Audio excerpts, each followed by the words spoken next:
Six ಹೊಡ್ದೆ ನೋಡಿದ್ಯಾ? ಏನ್ timing ಮಗ ಅದು. ಫಿದಾ ಆಗ್ಬಿಟ್ರೆ ಎಲ್ಲಾರು. ನಿನ್ ತರ 1000 ಸಿಕ್ಸ್ ಹೊಡೆದೀನಿ, ಸುಮ್ನೆ ಶೂಟ್ ಆಗ್ತಾನೆ ಒಂದ್ ಸಿಕ್ಸ್ ಹೊಡೆದ್ಬಿಟ್ಟು. ಸರ್, ನನ್ನ ಮೊಬೈಲ್ ಸ್ವಿಚ್ ಆಫ್ ಆಗಿದೆ, ಗೂಗಲ್ ಮ್ಯಾಪ್ ಓಪನ್ ಆಗ್ತಾ ಇಲ್ಲ. ಇಲ್ಲಿಂದ ಕತ್ರಗುಪ್ಪೆಗೆ ಹೋಗೋದು ಹೆಂಗೆ ಸರ್? ಇಲ್ಲಿಂದ ರೈಟ್ ತಗೊಳ್ಳಿ. ರೈಟ್ ತಗೊಂಡು ಲೆಫ್ಟ್ ತಗೊಂಡ್ಬಿಟ್ರೆ ನಿಮ್ಗೆ ಡೆಡ್ ಎಂಡ್ ಅಲ್ಲಿ ಹೋಟೆಲ್ ವಿಷ ಜಂತು ಅಂತ ಬರುತ್ತೆ. ಅಲ್ಲೊಂದ್ ಸ್ವಲ್ಪ ರೈಟ್ ತಗೊಳ್ಳಿ. ಸರ್, ಇವಂದು ರೂಟ್ ಕರೆಕ್ಟ್ ಆಗಿಲ್ಲ. ಇಲ್ಲಿ ಸ್ಟ್ರೈಟ್ ಹೋಗಿ ಇಮಿಡಿಯೇಟ್ ಲೆಫ್ಟ್, ತಿರ್ಗಾ ಇಮಿಡಿಯೇಟ್ ರೈಟ್, ಇಮಿಡಿಯೇಟ್ ಆಗಿ ನಿಮ್ಗೆ ಮೇನ್ ರೋಡ್ ಸಿಗುತ್ತೆ. ನೀನ್ ಆ ರೋಡ್ ಹೇಳ್ತಾ ಇದ್ಯಾ? ಆ ರೋಡ್ ಸಿಕ್ಕಾಪಟ್ಟೆ ಟ್ರಾಫಿಕ್, ರೋಗ ಅಸಲ್ ನಾಳೆ ಬೆಳಗ್ಗೆ ಆಗುತ್ತೆ. ಅವ್ರಿಗೆ ರೂಟ್ ಗೊತ್ತಿಲ್ಲ, ಅವ್ರು ಮೇನ್ ರೋಡ್ ಅಲ್ಲಿ ಹೋಗೋದೇ ಸರಿ. ನೀನ್ ಸಂದೀಪ್ ಅಲ್ಲಿ ರೋಡ್ ದೊಡ್ಡ ವಾಸ್ಕೋಡ ಗಾಮ ಅನ್ಕೊಂಡ್ಬಿಟ್ಟಿದಾನೋ ಏನೋ.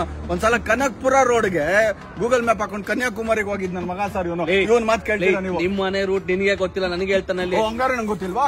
ಇವಾಗ ನನ್ ರೂಟ್ ಹತ್ರನೋ ನಿನ್ ರೂಟ್ ಹತ್ರ ನೋಡೋಣ. ಅಯ್ಯೋ ಬಿಡಿ ಸರ್, ನೀವೇ ಕನ್ಫ್ಯೂಷನ್ ಅಲ್ಲಿ ಇದ್ದೀರಾ. ಬೇರೆಯವ್ರನ್ನ ಕೇಳ್ಕೊಂಡು ಹೋಗ್ತೀನಿ. 1 hour later. ನಿನ್ ರೂಟ್ ಅಲ್ಲಿ ನನ್ನ ಕರ್ಕೊಂಡು ಹೋದೆ ತಾನೆ? ಎಷ್ಟೊತ್ತಪ್ಪ ಆಯ್ತು? ಇವಾಗ ನಿನ್ ರೂಟ್ ಅಲ್ಲಿ ಹೋದ್ರೆ ನಾಳೆ ಬೆಳಗ್ಗೆ ರೀಚ್ ಆಗ್ತೀವಿ. ಅರ್ಥ ಮಾಡ್ತೀರಾ? ನನ್ ರೂಟ್ ಅಲ್ವಾ? ನನ್ ಗೊತ್ತಿಲ್ಲ ಗುರು, ನನ್ ರೂಟ್ ಅಲ್ವಾ? ಇವಾಗ ನಾನು ಎಷ್ಟು ಬೇಕು ಕರ್ಕೊಂಡೋದೆ ನನ್ನ ರೂಟ್ ಅಲ್ಲಿ? ನಾನು ಕರೆಕ್ಟ್ ಆಗಿಲ್ಲ ಅಂತ. ಏನ್ ಸ್ವಲ್ಪ ಇಕ್ಕಿಸ್ಕೊಳ್ಳಿ.